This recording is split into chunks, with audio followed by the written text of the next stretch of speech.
Hey, what's up, my friend? Welcome to Project Unchained.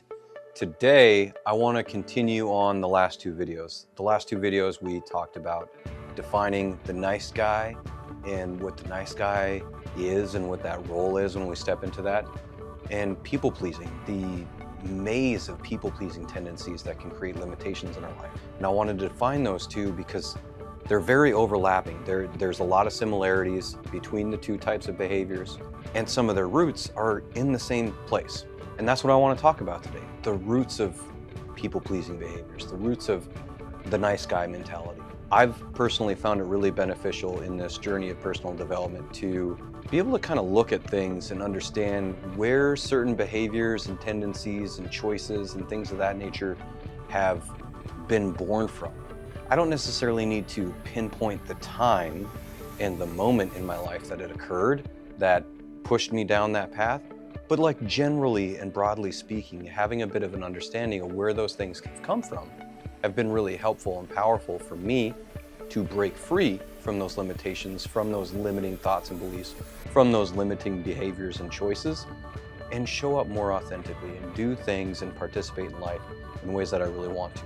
And that's the main point of today, is to try to look at some of the roots. Obviously, there's going to be differences from my story and my life and your story and your life and a lot of other people's, but there's going to be some similarities in there that we can connect with to be able to move forward.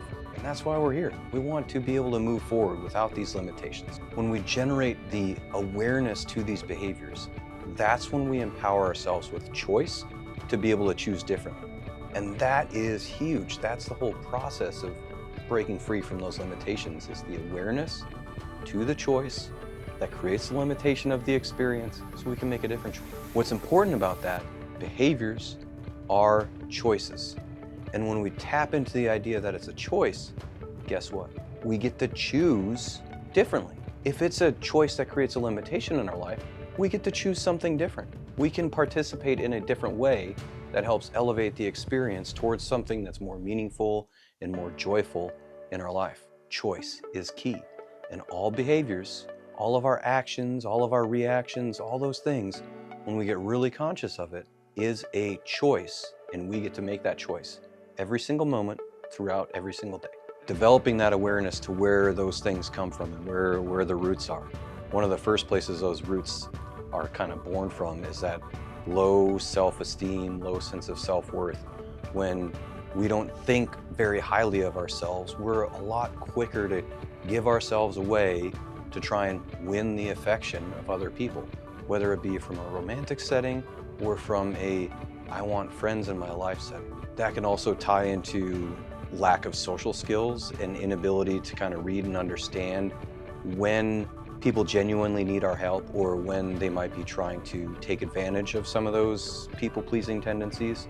That can be really beneficial to develop those skills so that we can learn to understand the situation with a little bit more clarity. When we have that clarity, we get to, again, be empowered through that clarity and that knowledge of clarity to make a different choice in how we behave and how we show up and participate. And along the same lines of that low self-esteem and low self-worth, when we have those feelings of inadequacy, we try to make up for that in a lot of other ways. And that's where a lot of people-pleasing behaviors can come from, is when we're trying to make up for that feeling of being inadequate in one area. Maybe if I shine really brightly in another area, they'll forget about that over there. Maybe they will, maybe they won't. We can't ever control or dictate how somebody else is going to receive what we're doing and how we're acting and what we're saying. So whether they approve of it or not, that's outside of our control. That's not within something that we have the ability to dictate and control. Those same feelings of inadequacy also tend to tie into some of the other sources of being intimidated by other people, whether it be from a friendship standpoint or romantic pursuits with the nice guy mentality. Being intimidated by a woman, being intimidated by other people, generally speaking, is going to have a tendency to push you into those types of behaviors and tendencies to, again, win them over. If we're intimidated by them, if we're intimidated by somebody else, we're going to be less likely to say a no when we mean a no. We don't want to upset them. There's that conflict avoidance part of the people-pleasing tendencies showing up in that moment, which also plays into attachment trauma. We want the easy way out. because conflict was so painful at some point in our past. We're, almost willing to sacrifice ourselves and give ourselves away to try and avoid conflict. And we don't want to deal with that because we had that traumatic experience at some point in our life. And now we seek the easy way out. We seek the least path of resistance. There's a lot of things in a lot of ways that we give ourselves away in that path that isn't fulfilling, that isn't meaningful, that doesn't bring us great, vast amounts of joy that we are capable of having and experiencing in our life. Another kind of place this gets rooted in as well is the desire to feel needed.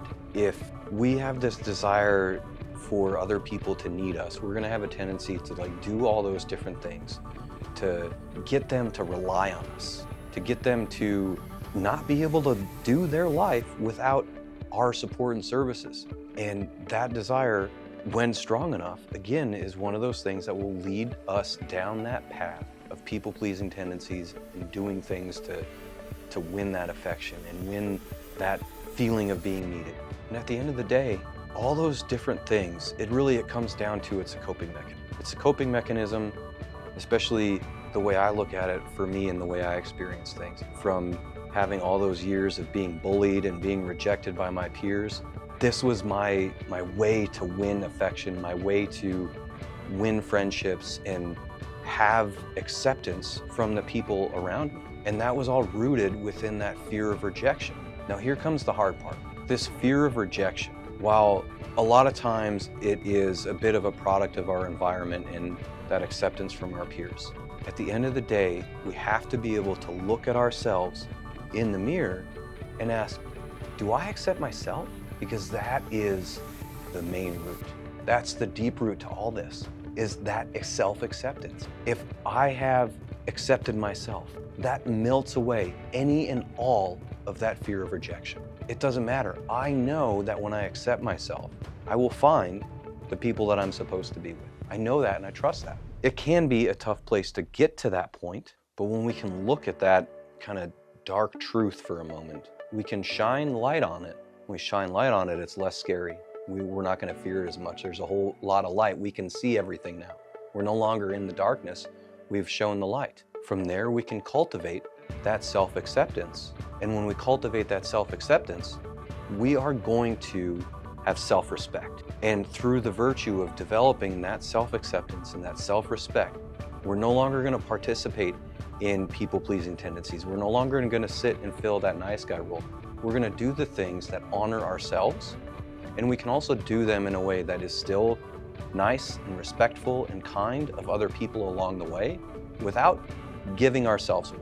We don't have to do that anymore. And that is such a powerful place to grow to, and it's such a wonderful thing to cultivate, because at the end of the day, one of the things to keep in mind, nobody can give this to you.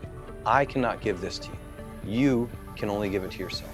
I can only give it to myself. It is something that is cultivated and brought up from within. That's why I'm very intentionally using those words, cultivating. It is within us, and we have to cultivate it and nurture it from within. That's the only way we'll ever have that self-acceptance. It's created.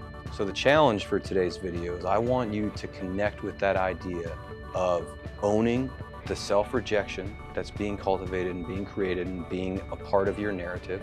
And when you start to create some awareness to that and you start to own that, that's when you're going to be able to start to create that shift towards self-acceptance. It's only through that ownership, the ownership of that self-rejection, that we can start to shift towards that self-acceptance. And man, that's a really good shift. And I'm positive that it's going to add a ton of value to all your life experiences, at work, at home, with your partner, with your kids, with your friends. Everything elevates in that moment when you accept yourself wholly and completely just as you are. So I encourage you to look at that thing, look at that and own that self-rejection. It can be hard, but I promise you, hard things like this are worth the effort. That self-acceptance is key. We got one more video coming in this series. I look forward to you joining me on the next one. Please be sure to like the video, subscribe to the channel. Please share this with your friends that you think will also benefit from this work, and let's get unchained.